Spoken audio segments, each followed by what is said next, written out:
أول حاجة عبد الواحد، الفكرة ديال الخياطة المغربية، أنا خياط مغربي. الفكرة على أنني أنا من 2000 وأنا كنخدم هاد الخدمة هادي ديال القفطان المغربي، وهذه ثقافة صارت مشتركة ما بين جميع الدول العربية. ثقافة كنا حنا مستفردين بالقفطان المغربي، ولكن دابا القفطان ما بقاش حكر على المغرب، ولا حكر على الدول العربية والخليجية، وصار القفطان صار عالمي. هو ما بقاش الفكرة كيفاش جات باش نديرو هاد المحل. فالفكرة جات مع الأخ فيصل المسقاري والأخ خليفة المسقاري أخوه. فاحنا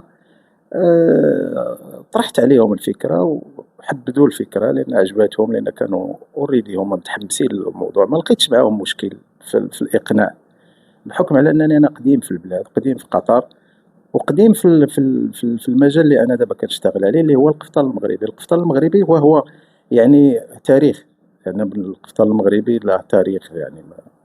فما ما لقيتش مشكل بتاتا في الإقناع ديالهم على أساس يدخلوا معايا في هذا المشروع اللي هو القفطان المغربي اللي هي الأرجوان. شوف، ما نكذبش عليك، القفطان في في المرحلة الأولية ديالو، لما كنا كنخدموا القفطان، يعني في 2000 2001 2002 2003 2004، فكان كان كان كان الطلب كتر من العرض. دابا ولا العرض كتر من الطلب. هذا لا يعني، ما كيعنيش على ان القفطان ما عندوش اقبال، بالعكس عنده اقبال، وكاينين الناس الذواقه اللي كيتذوقوا القفطان. لان علاش؟ لان دخلوا اشياء غريبه على القفطان، هما اللي خلاو القفطان يكون رخيص بمعنى السعر ديالو، ولكن القفطان دائما غالي. القفطان لانه هو كيتخدم يدوي، القفطان ما كيتخدمش بالماكينه، ما كيتخدمش بالاشياء الثانيه، فهو يدوي.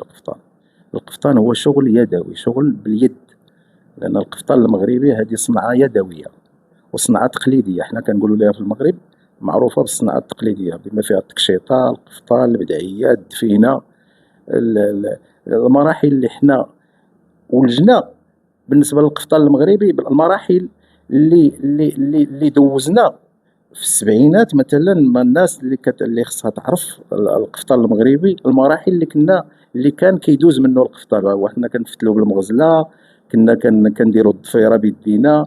كان القفطان كاين 3 ضفاير 4 ضفاير، كاين كولوفيسي اللي ولا دابا كولوفيسي، كان الكول طالع، كنا كنقولوا له الكول طالع، كول شينوا. كنا كنخدموا بالدفه، القيطان، في سار مراحل كبيره تيدوز منها القفطان. القفطان هذا تاريخنا. وحنا كمغاربه، يعني بالنسبه لنا حنا القفطان حنا سفراء ديال القفطان. حنا سفراء ديال القفطان، سفراء ديال كل ما هو تقليدي مغربي.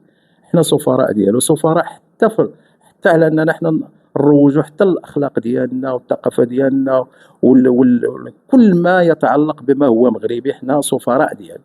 فالقفطان هو عندنا في الدم. وحنا حنا ماشي متطفلين على القفطان، بالعكس حنا كنخدموا بيدينا، كنزوقوا بيدينا، كنديروا كلشي بيدينا. انا غير متطفل على القفطان. هذا التطريز بالفول، هذه كلها شغل مغربي.